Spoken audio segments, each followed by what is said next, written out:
Welcome back, everybody. Another edition here of the Auburn Undercover podcast on the 24/7 Sports Network. My name is Nathan King. Got a quick emergency reaction episode for you guys to some unsurprising news in Auburn's quarterback race. It is Sunday afternoon, and there has yet to be an official announcement, but we have confirmed multiple times over an unsurprising development that TJ Finley will be named Auburn's starting quarterback, expected to be official as early as Sunday afternoon, but he will be the starter for Saturday against Mercer in the season opener, at least. Obviously, this is something where this has been a lot of improvement for TJ Finley this offseason, and you talk to his teammates and you talk to his coaches, and everything has to do with his understanding of the system and being comfortable, being the only returning scholarship quarterback. I know it's a new offensive coordinator, but it's still Brian Harson's system. And I actually caught up with TJ last night in Opelika. He was signing autographs, and he talked about that was the biggest thing, was coming back in a system. He was a guy who transferred to another high school in Louisiana as a sophomore. He said it was difficult back then, and it was difficult now to transfer. And not only that, but Jason, something you've talked about before is that even when Finley came in last season, entirely different quarterback than Bo Nix. Could not even be farther ends of the spectrum. So it was an offense obviously tailored to Bo Nix. Now it has become apparent that this will be an offense early in the season that is tailored to TJ Finley. No surprise. He won the job over the course of fall camp. Really, this has been the conclusion for the better part of the past 2 weeks. And Jason, when we were at practice yesterday, you and I were talking down the field. I can't remember what you said, but you said, if anyone here can't figure out who QB1 is based on what we watched in practice, then I don't know what they're looking at, because certainly over the past couple weeks it has been very, very clear who the dominant player in that room has been, and who has the most confidence and who's the best at running the offense. Yeah, it's been since the first scrimmage. They've had really two quarterbacks they've been working with. It's been TJ Finley, Robby, Ashford. Jack Calzada's been third. He's still getting some reps, and even in the open practice we were at yesterday, it was majority TJ Finley, then Robby Ashford with a good bit after him, and Zach Calzada and Holden Garner got a few reps here or there. It was a decided difference, but TJ Finley's been the guy. Heck, we talked about it after we talked to Brian Harson on the Saturday after that practice about just what he's looking for, what they're looking for in a quarterback, and it was the description of TJ Finley. He just talked about TJ Finley doing the same things. He's been the most consistent of the guys. He's been a guy that's kind of taken ownership of the room more than the others have. And when you talked about it, you talked to him about it last night. A lot of that's because it's a familiar thing for him. You go to LSU, play your first year, come to Auburn, play last year. You're in a new system, and now you're in the first system again. I talked to Jason Campbell the other day. I said, look, how different is it when you're in a system for the second year? He goes, it's a completely different world as a quarterback. And I think we've seen some of that from TJ Finley. You can see it in comfort, moving guys around, putting them in the right positions. And people can kind of believe what they want to believe. I put a quote up from TJ Finley when we talked to him in Birmingham before the Birmingham Bowl last year about kind of the offense. He goes, hey, it's Brian Harson's offense. There's nothing different about this offense other than the play caller. It's the same thing they've done. It might look a little different because of the play caller, because there's some things they may want to do. They may look a little different because it's TJ Finley instead of Bo Nix, but it's the system is there. He's in place. He's comfortable, and he's going to have first crack. I still think we're going to see Robby Ashford. I think we're going to see Robby Ashford Saturday and actually running the offense. But TJ Finley is the clear number one, and it has been for a couple of weeks now. Yeah, so much of what we've heard about the way in which he's risen to the top of this room is like you talked about. It's not just the completions. It's not just being at the controls of the passing game, but it's what happens before the snap is taken. And that was, like you said, knowing from the first scrimmage, that was something that was very apparent early on. Was Brian Harson's description of, look, we can't improve this passing game. This is a passing game that has a lot of other issues too. This is something that needs work on the offensive line. These receivers need to get better. And basically, from Harson's perspective, it was, we can't do any of this if our quarterback can't line people up correctly. And again, that's where Finley coming in as the only returning scholarship quarterback. Harson would describe all of these issues that the other guys have had. And then he goes out there and, like you said, instantly follows that up with a description of TJ saying He's got guys in the right place. He saw something pre-snap, gets a receiver lined up on a mismatch, and boom, we convert a 3rd and 9. Just things like that, like you mentioned, that was scrimmage number 1. And from there, it was like, okay, this is what Brian Harsin is looking at in terms of the starter for the season opener. Like you said, this may change down the road. And for Auburn, this is something we're just kind of regurgitating stuff we've been talking about all preseason, but they're in a nice position, a nice spot to have a couple, opponents to warm things up before Penn State. San Jose State has a pretty good defense, but you're in a spot now where TJ Finley is your guy, but Robby Ashford can get plenty of work. And honestly, Jason, it probably wouldn't, even if Robby Ashford had gone out this past week and proved himself to be capable of being in a starting role, it's probably not the best idea to even start a guy like that, because TJ's got he's got eight games of starting experience in the SEC over the past 2 years. He's the one who's going to be more comfortable running things. So it really does seem like you get TJ out there, you make sure he can run things effectively. But if he doesn't, all indications are Robby Ashford will absolutely get his opportunity. Yeah, you're right. I think for Robby Ashford to have been the starter, he would have had to have been head and shoulders clear of everybody else. If it's close, then you probably lean to veteran guy that's been there before, kind of giving it. But I don't think it was that close. I think TJ Finley has clearly been the number 1 guy in terms of consistency. Here's the thing. Zach Calzada is not out of this thing either, but it gets more difficult as you get into a season for a 3rd guy, but just because of the reps. I'll say this. If Zach Calzada gets in the mix, it's either one of 2 things. Either he has been lights out unbelievable in the few reps he's gotten, or it hasn't gone well for the first 2. Normally it means it hasn't gone well for the first 2. And if TJ Finley goes out and plays well, then he's going to keep the job. In my estimation, I think that's the whole key of this. You're the first guy. You get the first shot. But I do think Robby Ashford's going to be involved. I don't think that's changed. I think he'll be the number 2 guy. Who knows? They may even say, hey, we've got a couple of 2s, but Robby Ashford's going to be the 2nd guy in. We've seen that throughout preseason camp. And they'll do some different things with him. But we said it before. I've said it since before this thing started.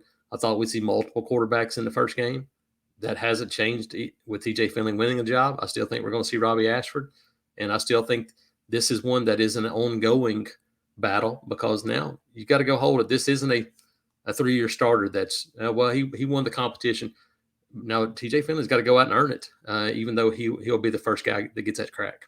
Yeah, it'll be a continual process for him. Again, this I carefully, talking about it at the beginning is, he is the starter for the beginning of the season. And this is, like you said, there is nobody really in this room that is, like you said, you don't have a 3rd-year starter. You do have someone who has been better than everybody else, like we mentioned at practice, throughout preseason, early on, and then yesterday. It's been overly clear who is the most confident running this offense.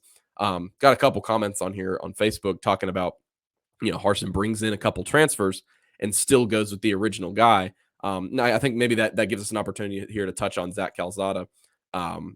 It's from Auburn's staff perspective, something that we have heard, Jason, that it's, TJ Finley has done a nice job settling in and being the first team guy, but it's almost been a bit confusing for them how inconsistent Zach Calzada has been. And that's why, to your point, if he gets in the mix, which right now he's not, I mean, he hasn't been taking first team reps in a week and a half, 2 weeks. He is not in the mix at the moment, but if he gets in there, maybe it's somebody who can become more comfortable over the course of the season.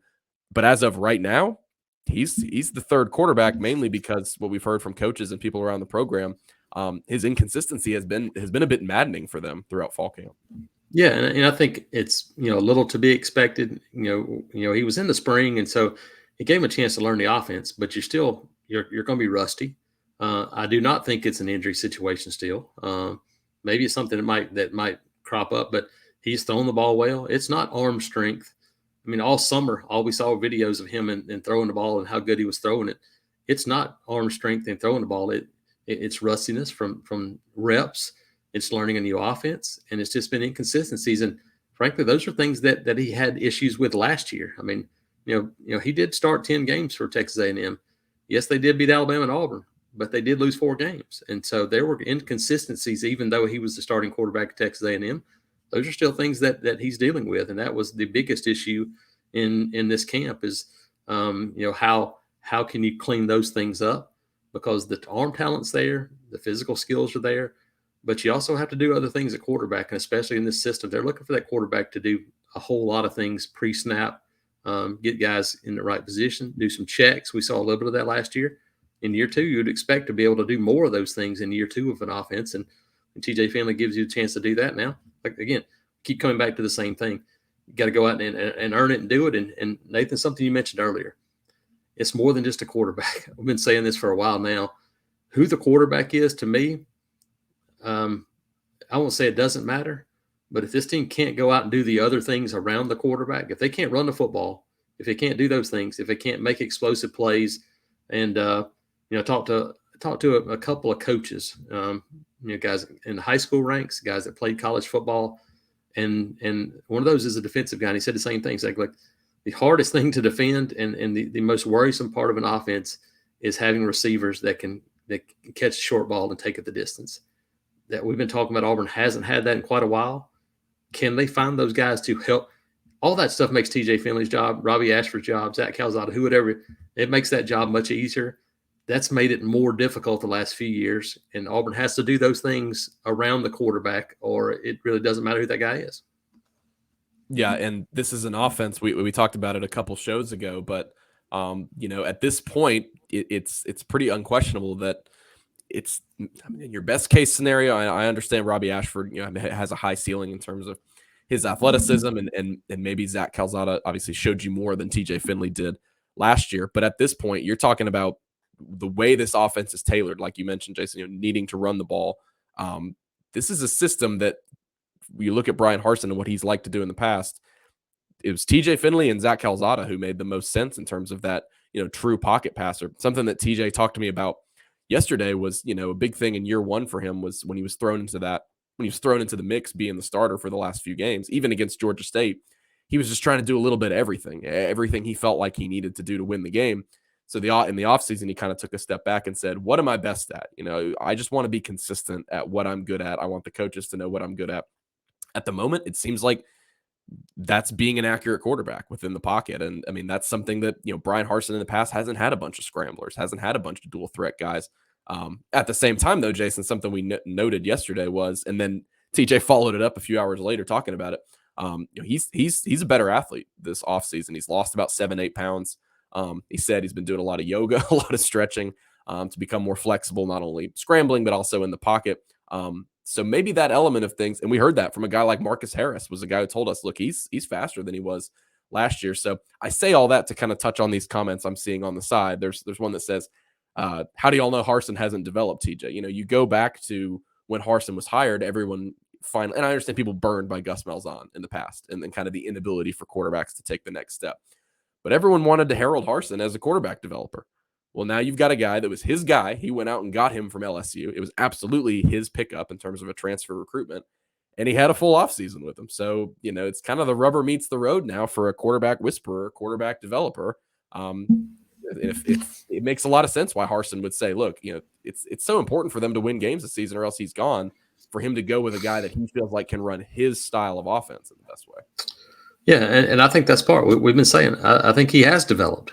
Now, how much, to what level he's developed, that remains to be seen. But I think TJ Finley's a better quarterback than, especially than he was the last couple of games last year when that ankle was bothering me. He was a statue. He would admit it. He couldn't move. And I've said it a couple of times before, but it kind of reminds me of Sonny DeShare for Auburn baseball. There's a difference between being fast and athletic. You could be very athletic and not be fast. TJ Finley's not slow. He's just not a 4.4 guy. But he's also 6'7", 240 pounds. But he's athletic. He can move in the pocket. He's shown some of those things.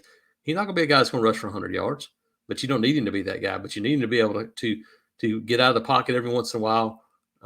We saw that. I mean, people remember back to that Georgia State game. That was a much more versatile quarterback back there than he was at the end of the year last year. When he, and part of that is can you stay healthy? Can you avoid some of those hits? Can you throw the ball away and get out of the pocket before you get crumpled up in the backfield? I mean, those are important things to stay healthy as a quarterback. But TJ Finley's an athletic guy. He throws the ball well. He stands in the pocket. Again, can everybody else around him elevate their game? Offensive line in front, question marks there. I mean, he's one piece of a puzzle on an offense, but it is far from the only piece. You know, we've seen it the last few years. It was the definition of quarterback gets too much credit when things go right and far too much blame when things go wrong. And that was the definition of Auburn the last 3 years under Bo Nix. And at the end of this year, no matter who it is, it's going to be the same. It's going to be the same situation. Absolutely. How much can the other teammates help them out? Yeah, and I mean, like we mentioned before, lots of question marks still. You're probably not going to have Nick Brahms for at least a little while. At the beginning of the season, we have no idea what this receiver rotation, besides a guy like Shed Jackson, looks like at the moment. But again, it goes back to open up with Mercer, which, by the way, scored 63 points yesterday. Morehead State is a much different defense than probably like a top 15 unit in Auburn, but it should be a decent test in terms of the defense.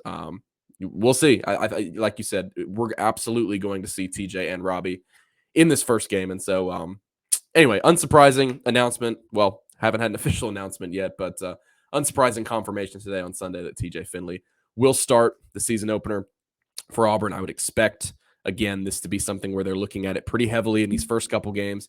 Maybe once you get around to Penn State, that's when you really kind of settle in on what you want to do moving forward. So anyway, appreciate everybody tuning in, live stream. Appreciate everybody watching. If you guys enjoyed this episode, of course, leave us a 5-star review. That's the number one thing that helps us out. If you are listening to this on Sunday and the official announcement has not come out yet, would expect it to be Sunday at some point, possibly Monday morning. But this is something where Brian Harston wanted to get this out of the way. That way he can dive into it in his press conference tomorrow afternoon. He doesn't have to sit there and, announce it and go through why he made the decision. So anyway, talk to y'all later this week. Again, we're getting into game week, so we'll have a ton of shows this week, easily 3 or 4 episodes previewing Auburn's season opener against Mercer. So appreciate everybody hopping on, tuning in, and we will talk to y'all later this week. Everybody have a great start to the week.